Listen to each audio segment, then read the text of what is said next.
episode 180, which is a girl take the lead soundbite. And a soundbite is a shorter episode that builds on a previous episode, like our one today, or it's a quick inspiration. And I'm your host, Yo Canny. In our episode 177, we covered the book Worthy by Jamie Kern Lima. I'd mentioned my interest in one of the distinctions she covered called toxic positivity. When I saw that part in the book, I had visions of myself. And in the movie, the Pixar movie Inside Out, and I guess that was done in 2015, they did a fantastic job of illustrating the dangers of being so over positive that it could be damaging. And if you don't know the movie, it follows the story of a young girl named Riley who deals with the ever unpredictable emotions of growing up. And she introduces us to joy and sadness, fear, anger, and disgust, all who live and work and operate from headquarters inside Riley's mind. And Joy is voiced by Amy Poehler, and she spends most of her time in Riley's life trying to stay happy 24/7 and limit or suppress all negative emotions. Sound familiar to anyone? Oh, yeah. Joy does this with the understanding that life's goal is always happiness. But is it? While Joy has excellent intentions, her constant focus on Riley's happiness unintentionally harms Riley, like it can harm us, sending the 12-year-old down a path of confusion and begins to cause part of Riley's life and personality to fall apart. And the 2024 version, Inside Out 2, returns, and Riley's a teenager and doesn't know how to deal with anxiety. I think that's going to be a future topic for our podcast. I can so relate to Riley. I spent most of my high school trying so hard to be happy and suppress anything negative. I think a lot of my compulsive eating was trying to avoid certain negative emotions. I didn't think I should have those emotions. That having them was somehow admitting I wasn't good enough or perfect enough. They were a weakness. So I so want to explore this topic with you. So, what is toxic positivity? Toxic positivity is an attempt to remain happy or express positivity at all times, and in some cases, push others to do the same. This counterintuitive approach to authentic expression makes it difficult to share any real emotion. The pressure to stay positive at all times ultimately hastens negative feelings, which can cause us to internalize ourselves as a failure, creating a toxic pattern. Amen to that. Definitely, I can see. Some signs are expressing guilt for being sad or angry, dismissing others' difficult feelings, hiding painful emotions, reciting positive quotes about hard situations like, just stay positive, or look on the bright side. Or another good one is, just get over it.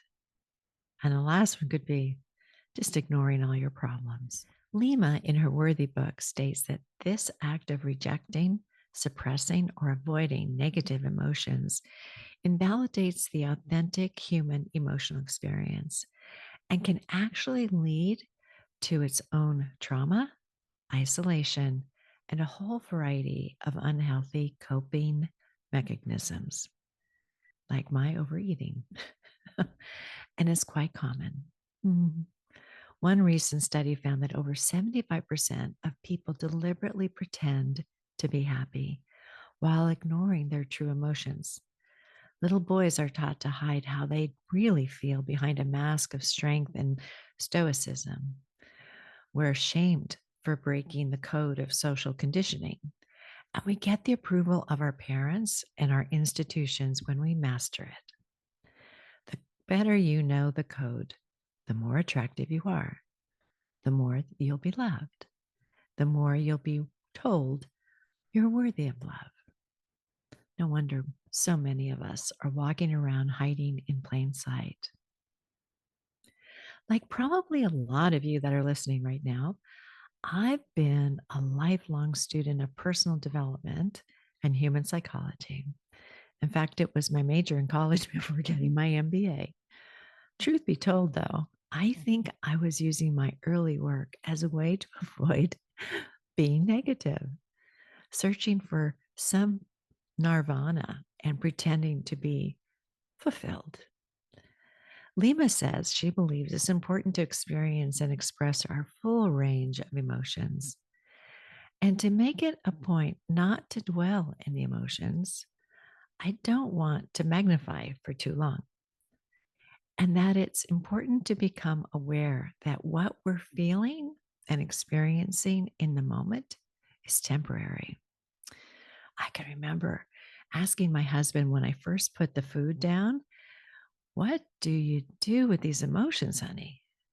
And he said, "They pass through you."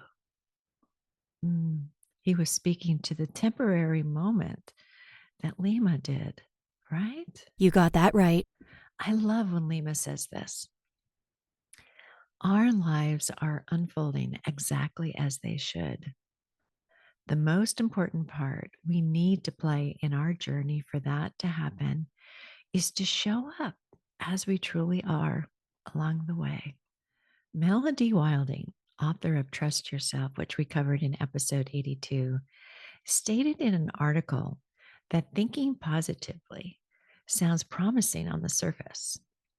Who wouldn't like to think good thoughts and have everything magically work out for them? The truth is that positive thinking doesn't always help or even work. You may remember she coined the term sensitive strivers, which is a high achiever who are also highly sensitive. They think and feel everything more deeply. After decades of being told to, quote, look on the bright side or stop taking everything so personally, many sensitive strivers have come to believe they are weak or broken, which can lead to chronic self doubt, people pleasing, overworking, and more. Again, sound familiar to anyone? So, what's the problem then with positive thinking? Wilding also wrote this in that article. By the way, I have all the links to all the resources and references I'm making in the show notes. There's no shortage, she says, of self help gurus who swear that repeating positive phrases to yourself can change your life, encouraging that if you simply tell yourself, quote, I am strong and successful, your fears will simply disappear. The problem with positive thinking as an approach is that it operates at the surface level of conscious thinking. It does nothing to contend with the subconscious mind, where negative self talk and limiting beliefs really live. If you've tried thinking positively, you know that it can be a difficult habit to maintain. You can maybe spend 5, 10, or even 20 minutes reciting an affirmation, but the other 23 hours of the day, chances are your mind drifts back to old repetitive thoughts that have burned deep grooves into your brain. Hmm. Research shows that while repeating positive self statements may benefit people with high self regard, it can backfire for those of us lacking confidence, including many sensitive strivers. It goes without saying that if you command yourself to think, I am abundant and amazing, yet your deeply held core belief is that you are never enough or unworthy of your success, your brain will be quick to incite an inner war. Similarly, if you try to tell yourself, quote, I am successful, but you struggle with imposter syndrome regarding your skills and accomplishments, your subconscious may likely remind you of the many times you've embarrassed yourself in front of your boss or made a mistake at work. And we've all been there. The truth is that it's natural and healthy to experience a range of feelings, including less pleasant ones like disappointment, sadness, or guilt. While there's no question that ruminating in negative emotions is unhelpful, whitewashing your insecurities with positive thinking is merely a temporary fix. Gabrielle Bernstein, or Gabby, as we all know her, in her book, Super Attractor Methods for Manifesting a Life Beyond Your Wildest Dreams, discusses manifesting and positive thinking, but also touches on the importance of genuine positivity versus superficial or toxic positivity. She states that over her 15 years as a spiritual teacher, she's gained a very clear understanding of the common ways people misuse and block their power. For instance, fear can take over, and we literally forget who we really are. We build up belief systems of separation, judgment, and negativity. All these false perceptions deny our inner power. She offers some great descriptions of how we do this, like the quote, manic manifester, who reads all the personal growth books, attends seminars, meditates, prays, and still feels stuck. She says these people have lost their connection. They have all the spiritual tools and jargon, but get that the most important part is to tune in to the universe. You can say affirmations, pray, and meditate every day and still not attract because your energy is out of alignment. Instead of allowing yourself to receive, you want to get. Whoa. There's also the pusher who try to control or reach goals and feel safe. We covered that in our previous episode. And then there's the judger who judges, compares, attacks, and see themselves as separate from others, all disconnected from the universe.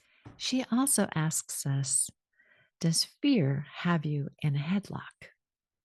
She goes on to say, each day brings new opportunities to lean toward fear or lean into love. While we always have a choice, we often, quite unconsciously, default to fear. The presence of fear is a sure sign we're disconnected from the loving presence of the universe. So perhaps our toxic positivity, while we try so hard to be positive, is really masking some underlying belief about ourselves. And if you need to find more about that and ask some questions, Byron Katie is your go-to lady for that. I'll have that in the show notes for sure. In an interview with the Washington Post, clinical health psychologist Natalie D'Italia explained the concept of toxic positivity and how it harms our mental health. Quote, while cultivating a positive mindset is a powerful coping mechanism, toxic positivity stems from the idea that the best or only way to cope with a bad situation is to put a positive spin on it and not dwell on the negative. Research shows that it is more beneficial to accept negative emotions rather than to judge, dismiss, or avoid them.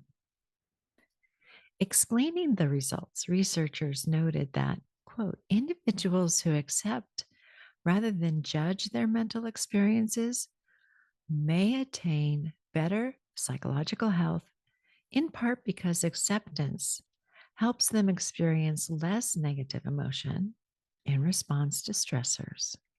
Mm. Even though negative emotions can be distressing, there is still some value in them. If we suppress our feelings, we forego their benefit and may even become physically unwell, as research suggests. In her book, Emotional Agility Get Unstuck, Embrace Change, and Thrive in Work and Life, Dr. Susan David, a Harvard Medical School psychologist, shared that negative emotions are reflections of our values and how our behaviors may be misaligned with them. Check out our episode about this book, which we did previously. She goes on to say, for instance, loneliness reminds us of the importance of relationships.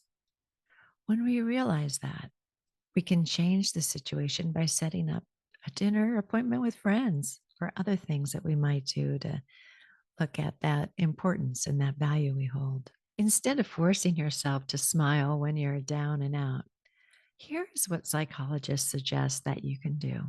1, practice mindfulness. Mindfulness techniques can help us through such unpleasant emotions because the practice makes it easier to bear with our emotions.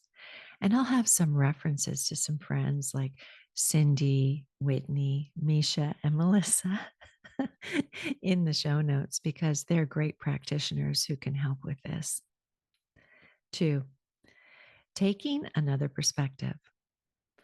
Another tactic outlined in this article is to detach yourself from the situation by reflecting on it from a third person's perspective.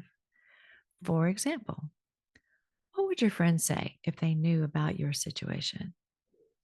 They probably will not put you down when you hit a roadblock. Doing so will help you see things from a more balanced view instead of one that is solely focused on negativity or pretending to be happy. And 3, validate your emotions. Remember, it is natural to feel angry, sad, or frustrated since everyone has emotions. I like writing in a journal just to get in touch with the emotion, breathe it in, and then give myself a big hug.